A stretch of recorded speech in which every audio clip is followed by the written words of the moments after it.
السلام عليكم.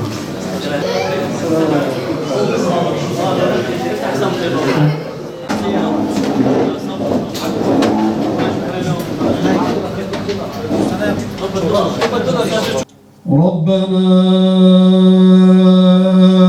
إننا سمعنا مناديا ينادي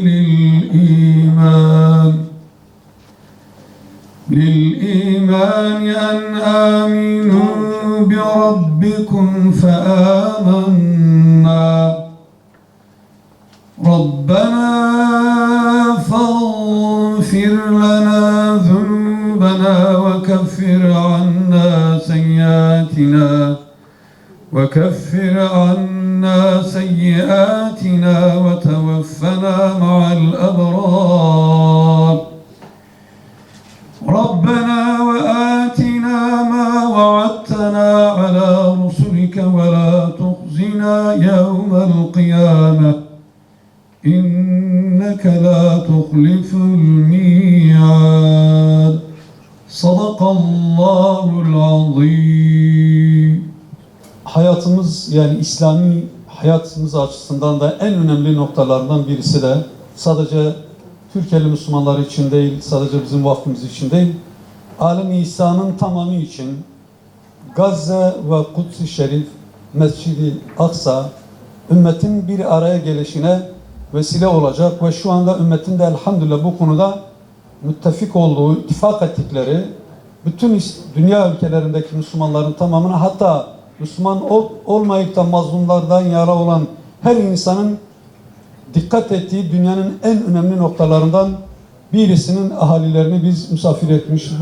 Bu yönüyle tekrar çok müteşekkirim. Yine Müslümanlar olarak biz çocukluğumuzdan beridir tabi Filistin ve Kuds-i Şerif'in şu anda işgal altında oluşu, birçoklarımızın, burada bulunan birçok insanlarımız işgaldan sonra belki dünyaya gelmişler.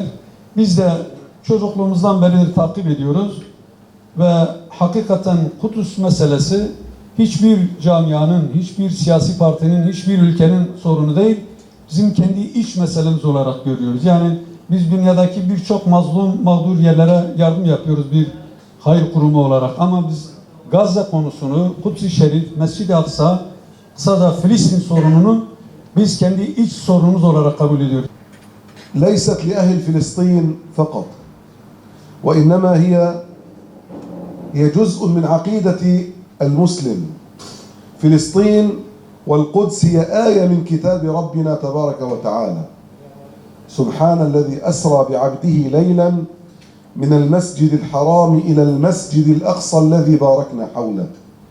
فالمسجد الأقصى وكل ما حوله هو مبارك، وكما هو الله سبحانه وتعالى قدر أن يكون أهل فلسطين يسكنون هذه البقعة المباركة، أيضا العالم الإسلامي كله مشترك وكله له نصيب في المسجد الأقصى وفي فلسطين. وبالتالي ما دامت فلسطين قد وقعت تحت الاحتلال البريطاني وهي في ظل الحكم العثماني، فهذا واجب ديني وأخلاقي أن يقفوا إلى جانب إخوانهم المجاهدين حتى يستردوا فلسطين التي ضاعت في زمن الدولة العثمانية. وفلسطين هي من بقيت من البلدان التي لم تستقل عن الدولة العثمانية، بقيت ولاية من ولايات الدولة العثمانية، وبالتالي أدبيا وأخلاقيا ودينيا نحن جزء من الدولة العثمانية، وواجب على أحفاد الدولة العثمانية الذين يريدون أن يستعيدوها إن شاء الله، واجب عليهم أن يكونوا كتفا إلى كتف وأن يبذلوا جهدهم ومالهم ودماءهم من أجل أن يعيدوها مرة أخرى في حضن الإسلام والمسلمين. بداية أتشرف بالوقوف أمامكم وأمام هؤلاء الإخوة الذين يهتمون بقضايا غزة وجرحى غزة.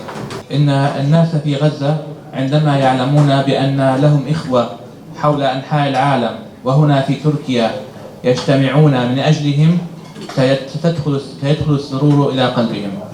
Bugün burada Gazze'li kardeşlerimizle beraberiz. Onun sevincini, mutluluğunu yaşıyoruz. Biz Filistin davasına, Filistin'deki kardeşlerimize, Gazze'deki kardeşlerimize her daim yardım etmek için genel olarak, vakfımız olarak yardımlarımızı yapıyoruz düzenli bir şekilde. Yaklaşık bir aydır Gazze'nin sınırında barışçıl gösterilerde özellikle yaralanıp Türkiye'ye getirilip burada tedavileri süren kardeşlerimizle diyalogumuz var. Onları gidip yerinde ziyaret ettik. Burada hastanede kendilerini gördük. Gerçekten de içinde bulundukları durum yüreğimizi yaktı. Orada kardeşlerimiz o Mescid-i Aksa'yı, o mukaddes beldeyi korumak için kendi vatanlarına gitmek istiyorlardı. Ancak Siyonistler onlara ateş açtılar. Kimisi ayağını kaybetmiş, kimisi elini kaybetmiş, ailesini kaybedenler var. Biz onların üzüntüsünü şu an yaşıyoruz. İnşallah bu değerli kardeşlerimizle beraber bugün burada böylesine bir araya gelip onlarla dayanışma ve yardımlaşmak istedik. Onların bir nebze de olsun mutluluklarına bizler de vesile olmak istedik. Ve bununla beraber biz özellikle bugün burada Gazze için başlatmış olduğumuz yardım kampanyamız için bir canlı televizyon programımız da olacak. O programımızla beraber inşallah buradaki kardeşlerimize yardımlarımızı sürdüreceğiz. Onların yaralarını sarmaya çalışacağız. İnşallah imkanlarımız ölçüsünce belki bazılarının protez ayağına kavuşmaları için aracı olacağız, vesile olacağız. Belki bazılarının elleri yok, ellerinin olması için gayret sarf edeceğiz. Rabbim inşallah Müslüman kardeşlerimizi, buradaki kardeşlerimizi muhafaza eder. Onların bir an önce sağlıklarına kavuşmasını, ailelerine kavuşmasını nasip eder. Biz Gazze'li gençlerimizi İsrail'e karşı mücadele etmiş ve bu uğurda bazıları canlarını feda etmiş, şehit olmuşlar ve gazi olan kardeşlerimizi de, yani kimisinin elleri kopmuş, kolları kopmuş, kimisinin ayakları kopmuş, tedaviye ihtiyaç olan bu kardeşlerimizi Türkiye'ye çağırıp ve bunlara nasıl yardımcı olabileceğimiz konusunda. Yani bu kardeşlerimizin proteze ihtiyacı var, bu kardeşlerimizin tedaviye ihtiyaçları var. Büyük bir külfet, büyük bir maddi masraftır. Hem onlara özel bir program yapma, Umut Kervanı ile alakalı özel bir program yapma, bizi izleyen kardeşlerimizin onlara yardımcı olabilmenin yolunu açma. Birçok kardeşimiz televizyonlarda izleyip içleri geçmesi, üzülmesi, ağlamasıyla beraber bunlara nasıl yardımcı olabileceğimizin yoluna giren, yollarını arayan bazı izleyicilerimiz ve Müslümanlar için de böyle bir yol açtık. Evet, kardeşlerimizi Türkiye'ye davet ettik. Türkiye'deler ve bunların tedaviye ihtiyaçları var. Gelin beraber bu kardeşlerimizi tedavi edelim. Evet, bunlara karşı biz gerçekten çok mahcubuz. Bizim yerimize İsrail'le mücadele ediyorlar. Bizim yerimize canlarını feda ediyorlar. Bizim yerimize bedenlerinden oluyorlar.